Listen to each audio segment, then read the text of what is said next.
North Korea faces constant oppression from its strict government, a large majority of it surrounding defection, freedom of information, and ever-present threats of work camps.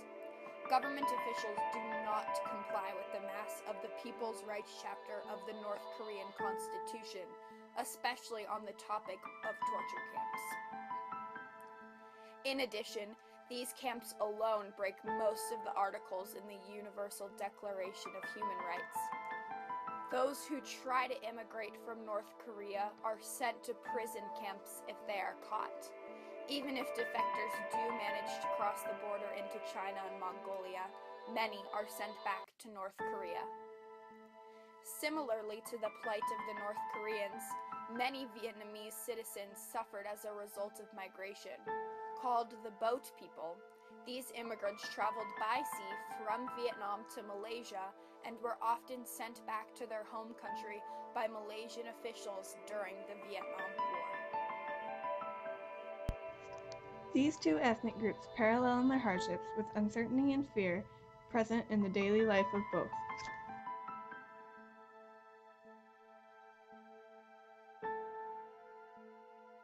Work camps in North Korea violate many of the articles in its own constitution. These alone account for the violation of Articles 64, 65, 67 through 69, 71, 72, 74, 75, and 77 through 80 in the People's Rights Chapter. As stated in Article 64, quote, "The state shall effectively guarantee genuine democratic rights and liberties as well as the material and cultural well-being of its citizens," unquote. Democracy entails social and political equality for all, as well as upholding fundamental rights. Article 65 details similar topics, discussing equal rights in all spheres of public and state activity. In labor camps, prisoners are deprived of fundamental rights such as that of relaxation, freedom from inhumane treatment such as torture, and freedom from slavery. An Myung-chol, a former prison guard, said that, quote, "During recruit training at Camp 11, we were taught above all that political prisoners were traitors to the party, the Kim Il-sung, and enemies of the people. If we showed sympathy or tried to do them favors, we'd be punished as well as our parents. If prisoners resisted or tried to escape, it was fine to shoot and kill them." Articles 67 through 69 detail the freedom of press, free speech, and religious beliefs. All of these are thrown to the wind when it comes to prison camps.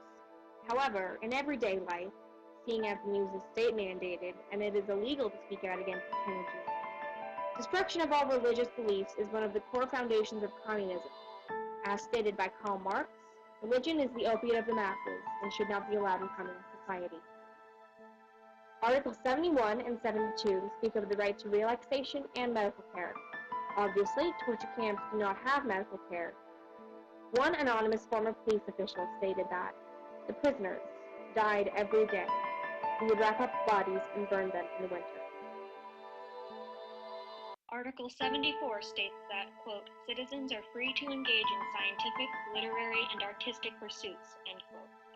Those who engage in pursuits that are not state authorized are sent to prison camps and often accused of treason. Article 75 gives citizens the right to travel or reside in any country or city, yet the North Korean Criminal Code says otherwise. Article 62 directly opposes this, stating that, quote, "A citizen of the Republic who commits treason against the fatherland by defection shall be punished by reform labor for more than 5 years," end quote. Said reform labor takes place in gulags and often results in torture or death. Article 77 outlines the protection of women and mothers in the country. Quote, "The state shall afford special protection to mothers and children," unquote. However, in prison camps, pregnant women are deliberately killed along with their unborn children. Article 78 says similarly, protecting marriages and family. The act of killing mothers and children violates this, along with taking parentals away from their families without warrant. Article 79 states that, quote, "Citizens are guaranteed inviolability of person and home and privacy of correspondence. No citizens can be placed under control or be arrested, nor can their homes be searched without a legal warrant," end quote. First off, correspondence is not private, as many social media outlets are censored by the state. In addition, citizens are often taken from their homes without warrant and are arrested for crimes as simple as watching foreign films. A former prisoner of Camp 15 named Kang Cho-hwan said that in an interview, quote, officials of the National Security Agency came to our house and falsely accused us as traitors. They said that the punishment of our crimes is death, but we would not be killed, end quote. The final article violated by torture camps is Article 80, which states that citizens and foreigners will find asylum in North Korea. Many citizens defect because they cannot find asylum within the country. Those who are caught trying to defect, Article 62, North Korean Criminal Code, are sent to these camps. Furthermore, North Korean torture camps violate nearly every article in the UDHR, albeit a document that countries are not obliged to coincide with.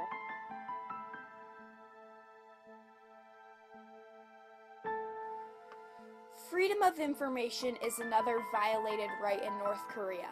Information is heavily censored in order to promote the Kim regime. One of the basic rights supplied in the North Korean Constitution is freedom of speech, of the press, and of assembly. However, citizens still must struggle video in and out of the country. Japanese reporter Jiro Ishimaru of Asia Press said in a documentary about freedom of information in North Korea that, quote, obviously it's an extremely dangerous thing to do. In North Korea, even filming everyday life is considered a form of political treason. If they are caught filming, they'd be locked up and may never be let out again, end quote. In the Criminal Code, Article 63 states that those who disclose secrets about the country will be, quote, punished by reform through labor for more than 10 years, end quote. Video is not the only violation of this right. Save for a minority of elite citizens, most North Koreans do not have internet, and what they do have is restricted. Social media outlets such as Twitter and Facebook are censored for any anti-state material. What films are shown are propagandic and about the Kim regime's importance in the daily life of North Koreans. Loudspeakers on every corner promote the state, giving speeches from the government. The majority of these speeches can loop for months on end.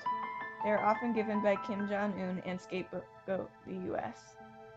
After the Korean War, the Americans became a somewhat villainous stereotype to the North Korean people. In addition, the regime may believe that by keeping a common enemy, indoctrination will become easier.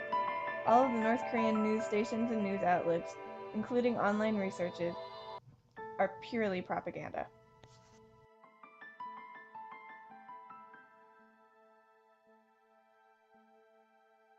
Many North Korean reporters claim that the U.S. has missiles pointed at the country or that the U.S. and North Korea are on the brink of war.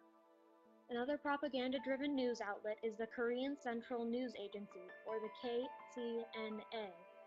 One of the website's headlines is, quote, DPRK strives for improvement of people's living standard, end quote. The article, which was written on January 15th, named 3 companies that had done well in the last month and claimed to bring about a, quote, radical turn in the improvement of people's livelihood with agricultural production, animal husbandry, and fishing as the main thrusts, end quote. In conclusion, what information is accessible to the public is mostly to promote the Kim regime and indoctrinate the people. Freedom of movement is also violated by the North Korean government. Article 13 of the UDHR states that, quote, everyone has the right to leave any country, including his own, and to return to his country, end quote. As stated previously, the North Korean Constitution, Article 75, says similarly. However, both the Criminal Code and the North Korean border guards prohibit this, preventing defectors from leaving the country and, if they try, sending them to gulags. Those who even need to travel within the country are restricted by the government. One must have a reason to leave, in addition to permission from one's work unit. The government also transfers citizens who are suspected political prisoners to worse parts of the country as reform. Amnesty International interviewed a man from North Korea who said that 124 households directly related to North Korean illegal escapees were relocated to the South Hamgyong province in October of 2005. Freedom of movement is essentially non-existent in North Korea.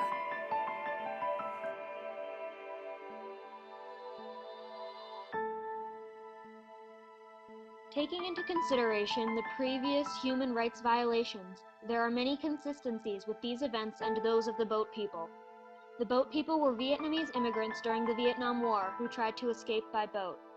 Many North Koreans attempt to defect by swimming across the river between North and South Korea or by hiking across the Gobi Desert into Mongolia.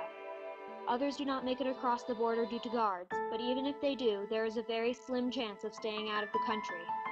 Yeonmi Park, a North Korean defector, stated in her speech with the Oslo Freedom Forum that, quote, "I escaped from North Korea and lived in China as an illegal immigrant for more than a year. My mother and I decided to escape to Mongolia. Along with the 5 people on our team, we walked and crawled across the Gobi Desert, evading Chinese police, kidnappers, and wild animals. Armed with knives, we were ready to kill ourselves if we were going to be sent back to North Korea. We begged the Mongolian soldiers who caught us not to send us back." End quote. China is one of North Korea's closest allies and often sends defectors back, while they would be sent to prison camps. Similar events occurred during the Vietnam War to immigrants who left Vietnam and sailed to the islands of Malaysia. In May 1975, the first of the boat people, there were 47, made it to the Malaysian island of Baidong. Once this became more commonplace, Malaysian officials began sending the boats back to Vietnam. The country did not have the resources or the space to house that many immigrants. If immigrants were able to reach Malaysia unharmed, they would stay in refugee camps, sometimes for months.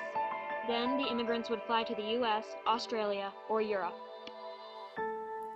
In the case of the boat people, many migrated because of political oppression and the continuous famine and war.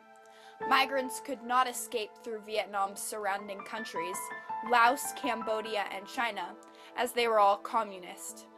Similarly, in modern North Korea, famine, work camps, and oppression from the government are all reasons that people defect. In North Korea, said camps are commonplace, and those who commit treason, even for small acts of defiance against the government, are sent there and often publicly executed. The largest of these is the Hwasong camp, which, at 540 square kilometers, is more than 3 times the size of Washington, D.C. In 1970s Vietnam, this parallel was called the re-education camp. These were where political prisoners from South Vietnam were sent to learn the political ideologies of the North. Around 1 million people were sent to these camps. Torture was a common method to bend the will of prisoners in order to indoctrinate them. The level of suffering and commitment these migrants go through to find asylum is immense, yet the chance of finding it is often low. In Vietnam, most boats were overcrowded and barely seaworthy.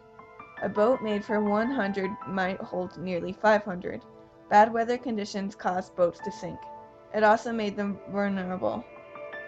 Pirates targeted these boats, raping the women on board and stealing the valuables. Even if the boats managed to cross the China Sea into Malaysia, the chances of flying out of Asia were slim.